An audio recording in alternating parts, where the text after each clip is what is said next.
Bonjour à tous, je m'appelle Jean-Bernard Fabre, je suis le président fondateur de Human Fab. Je suis ravi de vous présenter ce diaporama qui va aborder une problématique qui est bien connue, qui est celle de la nutrition et de la diététique, mais dans un univers qui l'est un petit peu moins, puisqu'on va parler de e-sport.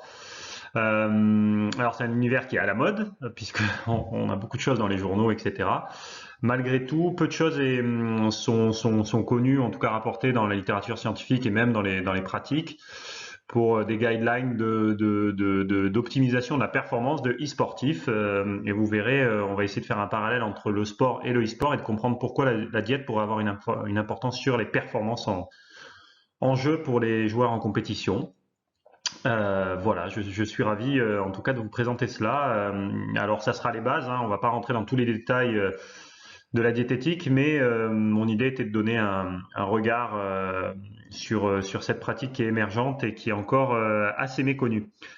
Pour finir avec cette introduction, cela fait maintenant 3 ans que, avec mon équipe, nous sommes en charge de l'équipe professionnelle MCES qui est basée à Marseille, qui vient d'ailleurs d'avoir un joueur là qui a été, enfin une équipe pardon, qui a été championne d'Europe là sur Fortnite. Voilà, on a une belle équipe et les joueurs là de Fortnite ou de League of Legends qu'on accompagne au quotidien par des stratégies diététiques, de l'accompagnement en test pour leur faire une préparation physique spécifique pour que ils performent en jeu et ça semble porter ses fruits. Alors, donc là, on va aborder, pardon, je savais plus si c'est enregistré ou pas. Donc on va aborder les grandes lignes, la nutrition, à quoi ça sert de se nourrir. Alors ça paraît idiot, mais vous verrez, ça a plusieurs intérêts. C'est pas, on va revenir un peu sur les fondamentaux. Donc lorsqu'on mange, on ingère tout un tas de nutriments et donc il y a une phase qui s'appelle la digestion qui prend du temps, hein. Il faut savoir que quand on prend de la nourriture, c'est pas tout de suite que les effets bénéfiques se font sentir. Il y a une petite phase de digestion. Ensuite, il y a ce qu'on appelle l'assimilation et notamment des nutriments. Donc ça peut prendre plus ou moins de temps en fonction de la qualité des nutriments, de l'index glycémique et de la composition de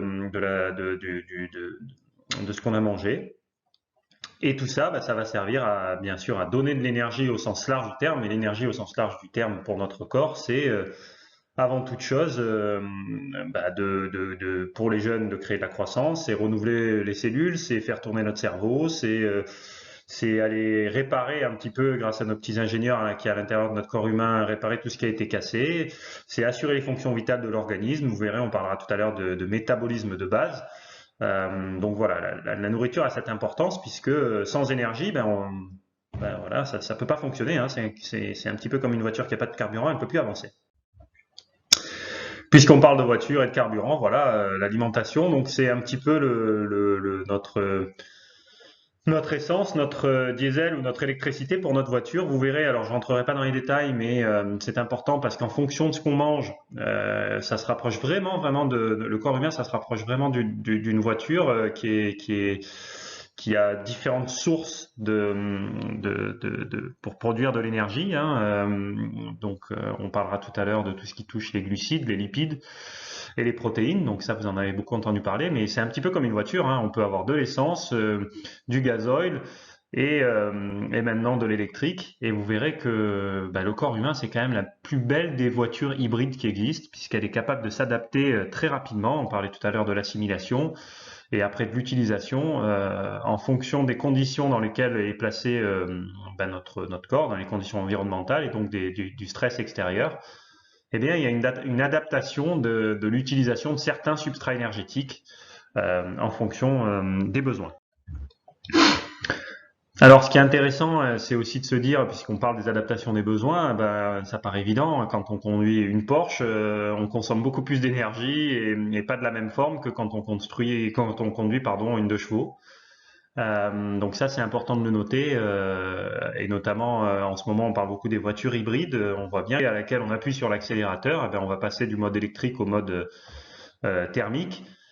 Et du coup pas consommer la même source d'énergie pour faire avancer sa voiture. Et bien, le corps humain, c'est un petit peu pareil. Plus il y a des sollicitations, plus il a un stress extérieur, hein.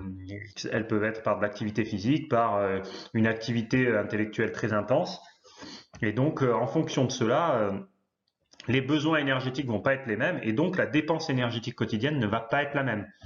À noter qu'on parle beaucoup de la dépense énergétique pendant l'activité, mais comme j'expliquais tout à l'heure, une fois que l'activité se termine, l'alimentation, ça sert aussi à récupérer, donc à refournir de l'énergie pour retrouver état de fonctionnement qui est optimal à la suite d'un stress quel qu'il soit.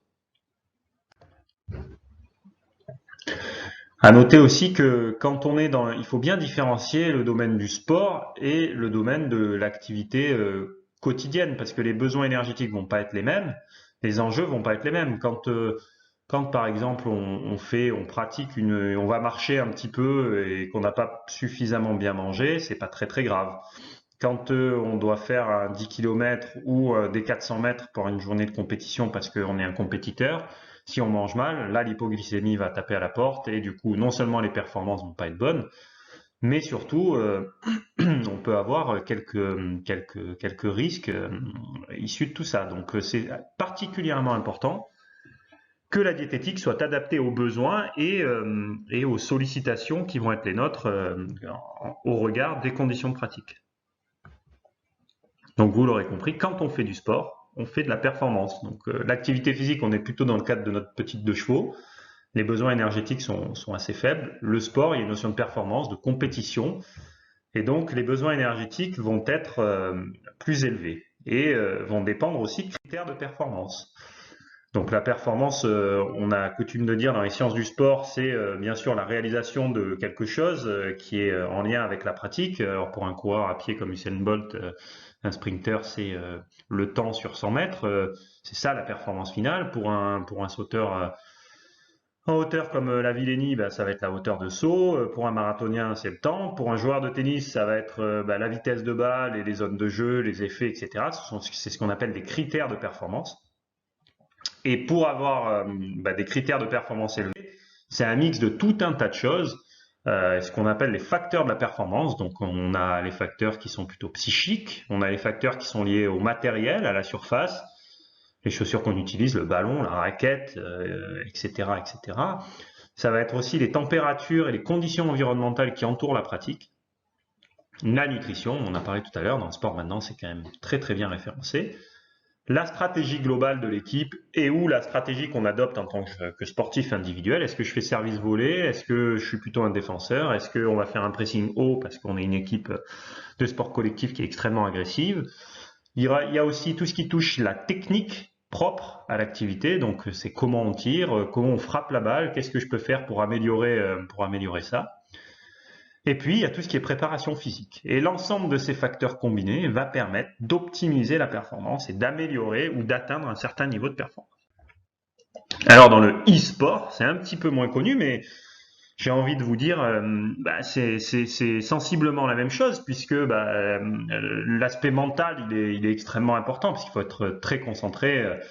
Pour ceux qui ne pratiquent pas forcément l'e-sport, ça demande les exigences de concentration sont vraiment extrêmes parce que selon les jeux, les parties peuvent durer une quarantaine de minutes, d'une intensité assez élevée parce que ça ne s'arrête jamais dans les jeux de l'e-sport et c'est construit comme ça d'ailleurs, c'est pour stimuler tout le temps, pour qu'il se passe tout le temps tout un tas de trucs en même temps sur différents endroits dans les maps.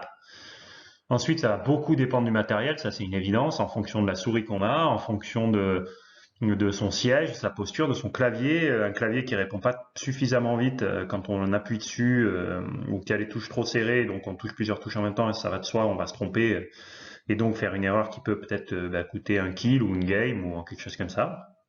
La température, vous verrez que ça a une importance aussi la température, alors on sait au sens large que les conditions environnementales vont influencer la capacité de concentration, puisque si on sue beaucoup, on perd de l'eau, si on perd de l'eau, on risque la déshydratation. Si on risque la déshydratation, du coup, on a vous verrez tout à l'heure, on rentrera un peu dans les détails, mais on a une augmentation de la fatigue cognitive, donc le temps de réaction diminue, la fréquence cardiaque augmente. Bref, il y a plein de facteurs qui sont affectés par cela. Et puis en dehors de ça, sur les mains, la sudation sur la souris, sur le clavier, et l'inconfort que ça peut produire aussi. La diététique, mais on va en parler un peu plus en détail. Ensuite, il y a la technique. Les joueurs de e-sport aussi travaillent leur technique pendant des heures et des heures et des heures à comment ils positionnent leurs mains sur le clavier, comment ils réagissent en fonction de telle stratégie. Il y a la stratégie aussi d'équipe, notamment dans les jeux d'équipe type LoL ou même les shoots à la première personne, où souvent ça se joue à plusieurs. Et puis, de plus en plus, la préparation physique, on est bien passé pour en parler, puisque nous accompagnons là, des équipes et des joueurs à mieux se préparer physiquement et notamment à s'échauffer avant les parties. Un peu comme un sportif, si tu t'échauffes pas, tu vas avoir une latence dans l'atteinte de tes performances, tu risques d'avoir des tendinites, enfin il y a tout un tas de choses qui peuvent arriver. Donc aujourd'hui, nous, ce qui nous intéresse dans les critères de performance, c'est surtout la diététique et la nutrition. Donc je vous en parlais tout à l'heure de la notion de dépense énergétique. Alors je vous ai mis un petit tableau qui est une des références là dans les sciences du sport. C'est des travaux qui ont été effectués dans les années 90-2000. On s'aperçoit que quand on fait pas grand-chose, on est à 1200 kilocalories par jour de dépenses. Donc ça, c'est un peu notre le métabolisme de base, métabolisme de repos. Donc c'est ce que vous trouvez sur le diagramme qui est à droite. J'y reviendrai après.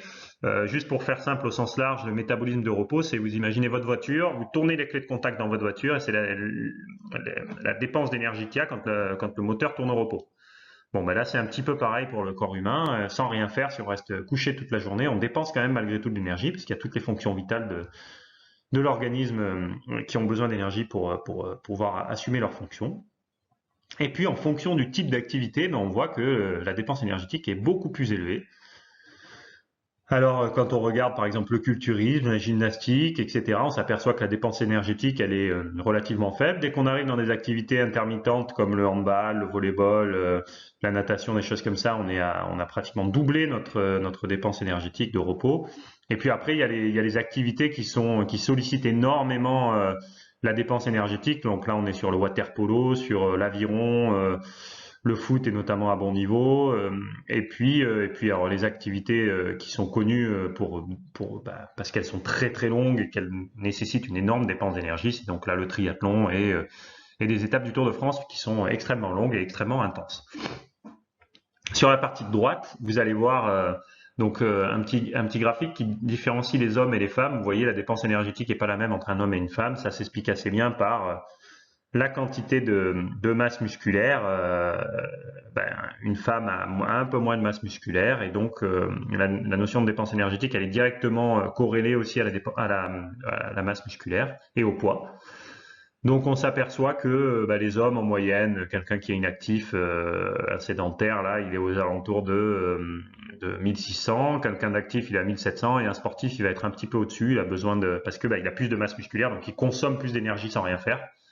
C'est aussi pour ça que les sportifs ont tendance à moins grossir ou à moins, en tout cas, avoir de graisse parce qu'ils consomment beaucoup plus d'énergie grâce à leur masse musculaire qui est quand même le meilleur allié pour consommer de l'énergie et consommer de la graisse.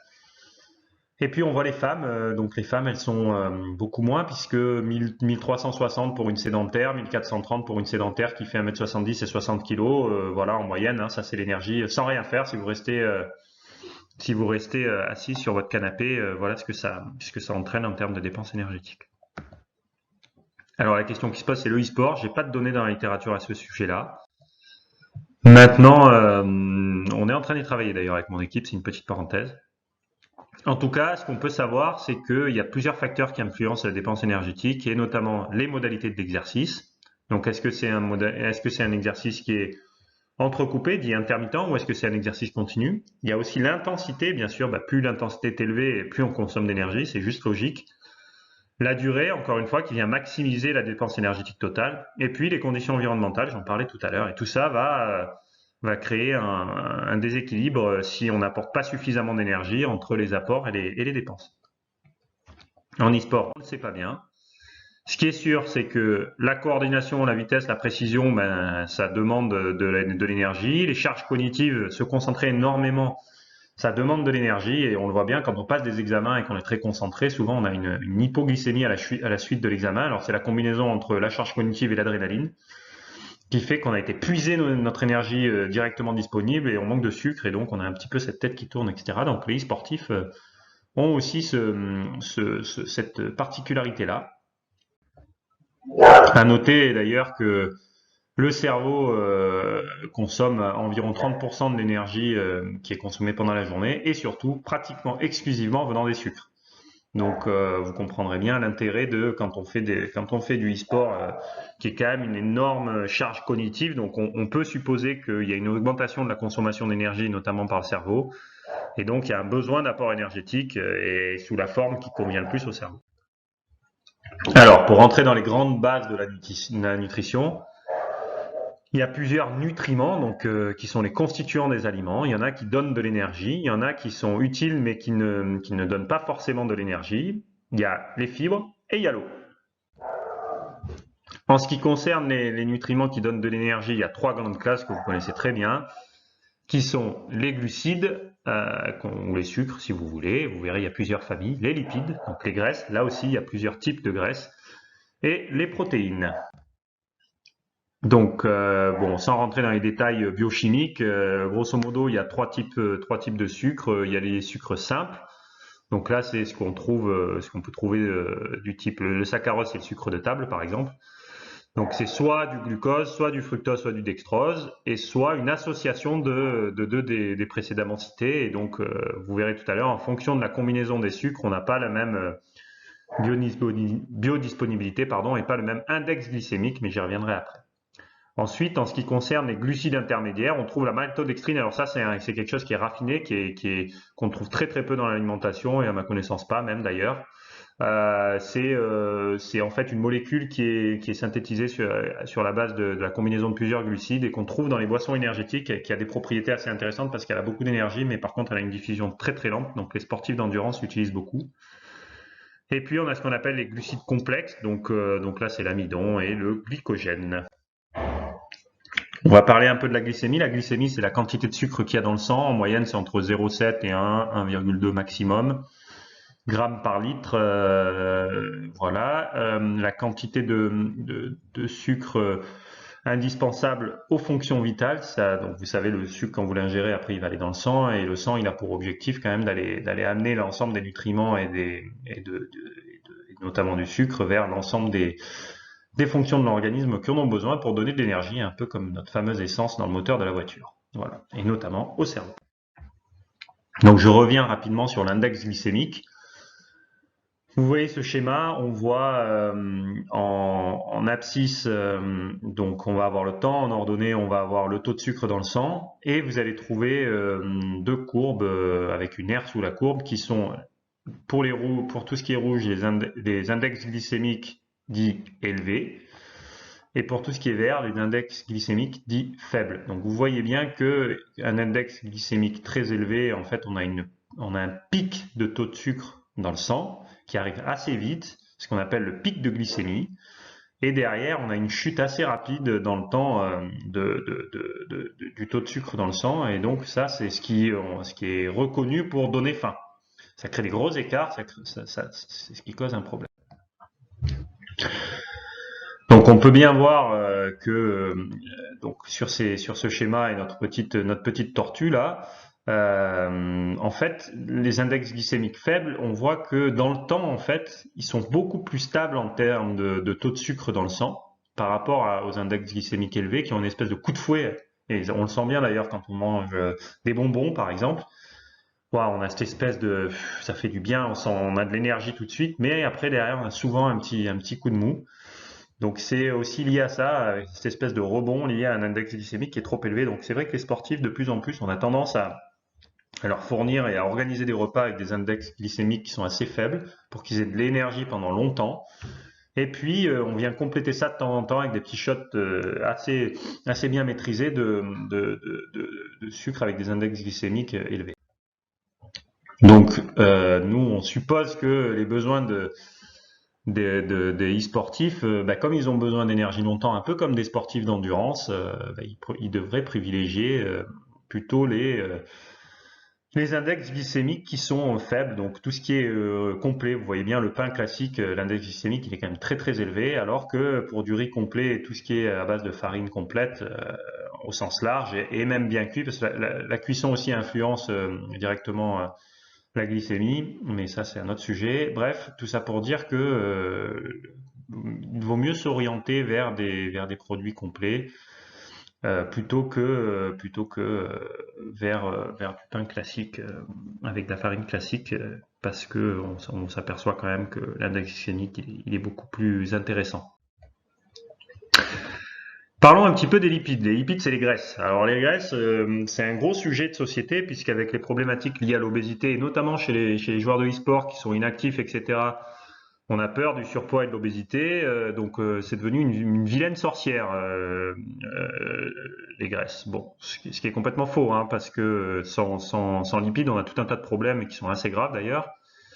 Et donc, on en a besoin hein, parce ils assurent le bon fonctionnement du système nerveux et surtout, ils permettent de fournir une grande partie d'énergie si c'est dosé correctement et si c'est pris sous bonne forme.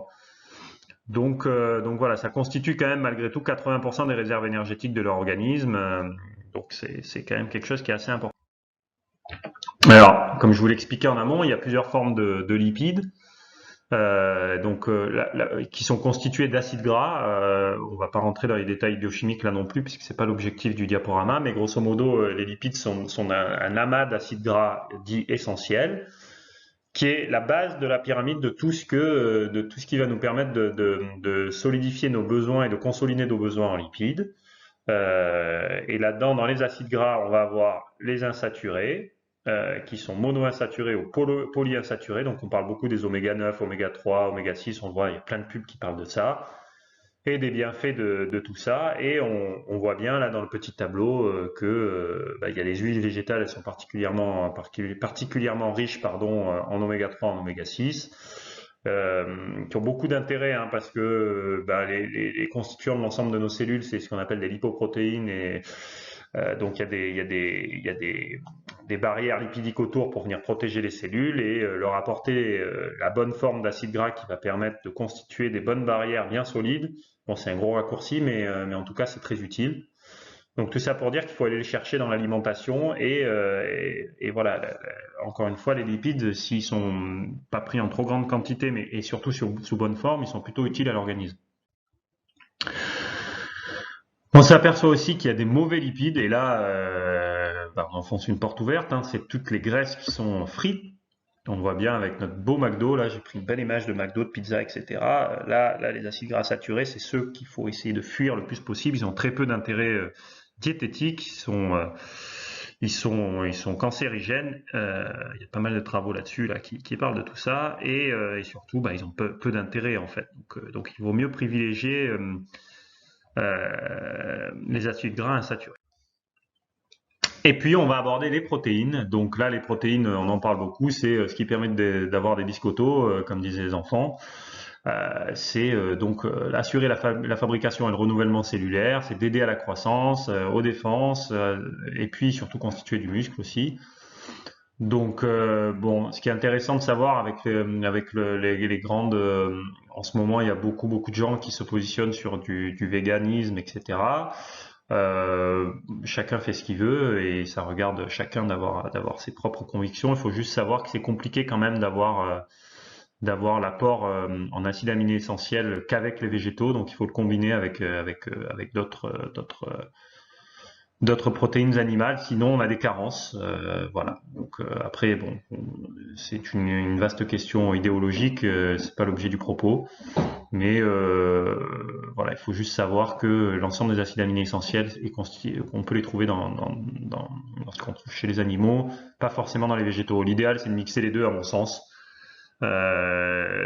Parce que ça permet d'avoir les propriétés énergétiques et surtout l'intérêt des protéines et de respecter une idéologie qu'on pourrait avoir.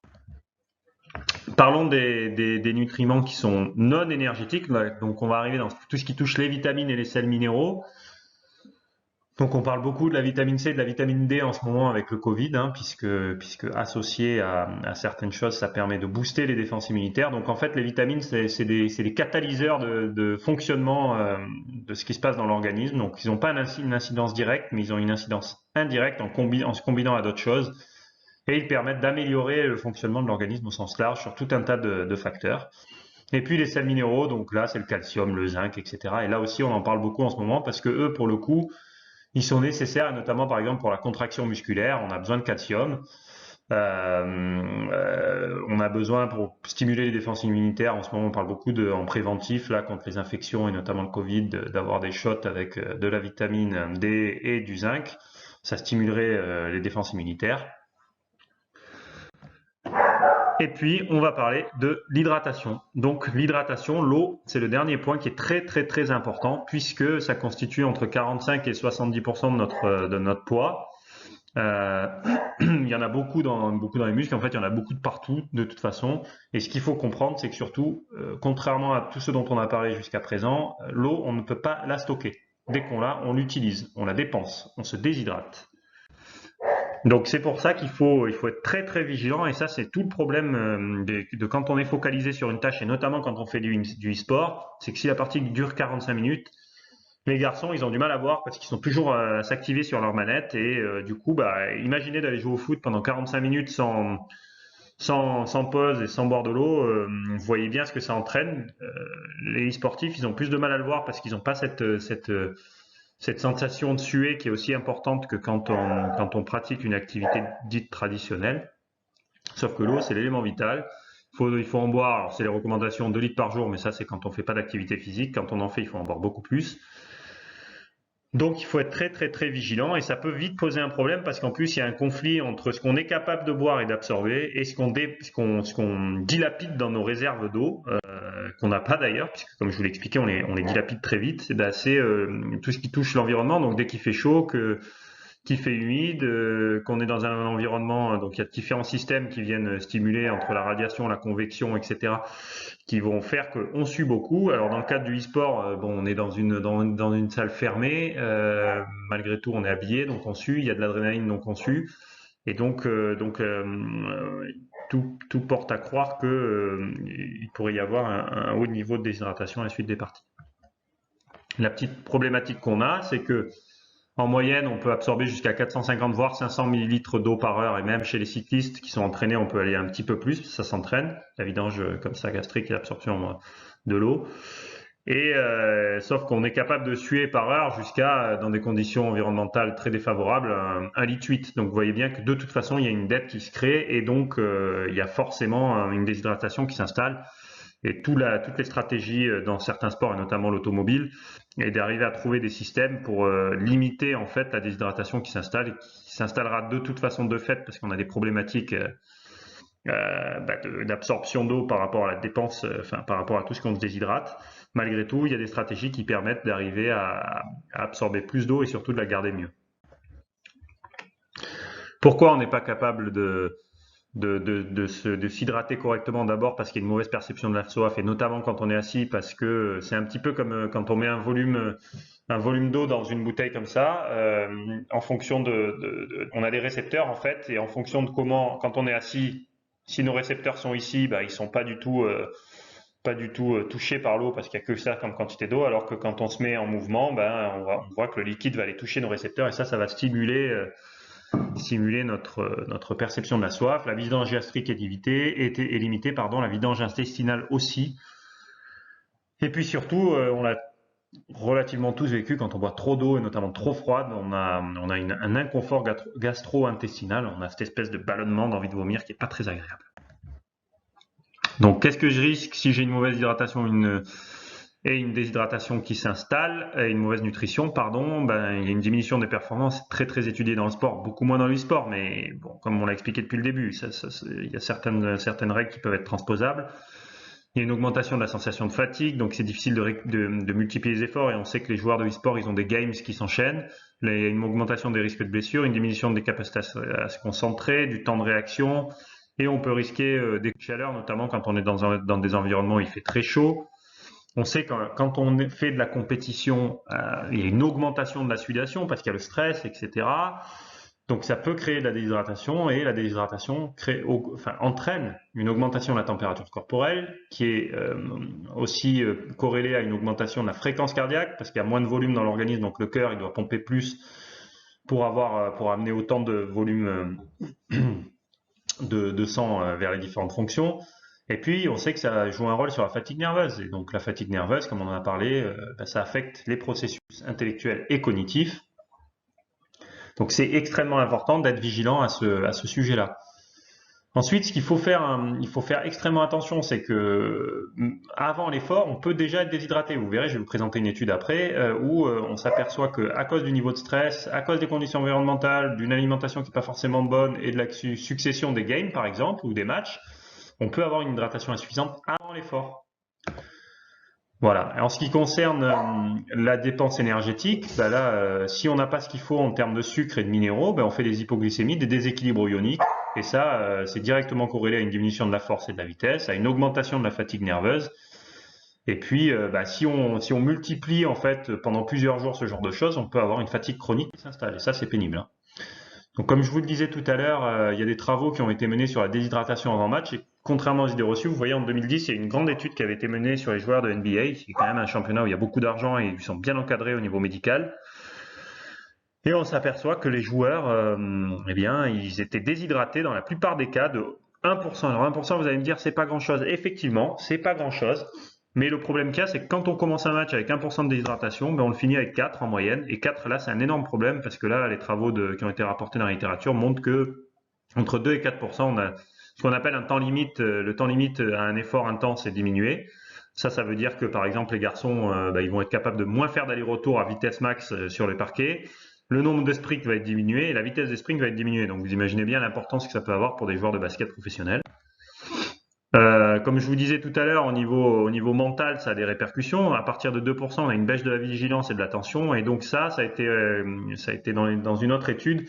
Ils se sont aperçus que quand il y avait 2% de déshydratation, en fait, quand les gars ils avaient des lancers francs à faire, vous savez, il y a toujours tout un tas de personnes autour qui font du bruit, qui mettent des cordes de brume et tout ça là. Donc au début, quand on n'est pas trop déshydraté, on n'entend pas, on est vraiment focalisé sur son truc. Et puis plus la déshydratation s'installe, plus le champ d'attention s'ouvre, et donc on commence à être gêné par tout un tas de choses. Donc les gars, ils perdaient de la précision au shoot. Donc imaginons que ça peut être le même cas dans le cadre du e-sport. La déshydratation s'installe et du coup, on est perturbé par tout un tas de choses. On commence à regarder à droite, à gauche, et à sortir de sa compète. Comment savoir si on est hydraté? C'est assez simple. On peut, alors, c'est pas un truc extrêmement scientifique. Malgré tout, ça permet d'orienter un petit peu. Je vous ai mis une petite grille, il faut contrôler l'urine. Voilà, en fonction de la couleur de l'urine, plus elle est foncée, moins on est déhydraté. Et donc, dans ce cas-là, il suffit de boire assez. Il faut boire de l'eau, mais surtout de l'eau si c'est possible avec des petites choses dedans. Pour une fois, vous pouvez mettre un peu de sirop ou quelque chose comme ça pour lui donner du poids, pour pas que vous ayez envie d'aller aux toilettes tout de suite après avoir uriné. Donc là, en gros, on dit quand on voit que son urine elle est pas suffisamment claire, il faut se dire on a une demi-bouteille, on se donne 1 heure pour boire la demi-bouteille, comme ça laisse bien le temps, tranquille, et on peut y mettre un peu de sirop dedans et ça permet de donner du goût à l'eau et surtout de mieux conserver l'eau. Alors, qu'est-ce qu'on peut faire en termes de boissons énergétiques? On voit beaucoup les gamers qui utilisent des petits shots ou des trucs avec des marques très connues, notamment une avec des cornes, qui sont composées essentiellement de caféine ou de taurine. Alors effectivement, la caféine, ça a des effets parce que ça augmente directement la fréquence cardiaque, vraiment beaucoup. Ça joue sur l'éveil, c'est un shot. Et ça le fait très très rapidement. Le guarana aussi présente des intérêts qui sont assez forts, puisque c'est un peu la même chose, mais moins intense. On pourrait comparer les deux un petit peu aux courbes que je vous ai présentées tout à l'heure sur les index glycémiques élevés et moins élevés. Là, c'est un petit peu pareil, c'est-à-dire que effectivement le guarana, ça va moins haut et moins vite, mais par contre, c'est plus longtemps, c'est moins diffus. Alors, ça pourrait avoir un intérêt parce que le problème de tous ces trucs-là, c'est qu'à chaque fois, c'est comme tout, quand on monte très très haut, on retombe beaucoup plus bas. Et donc, ça a beaucoup d'intérêt quand on a besoin d'un shot parce que ça réveille.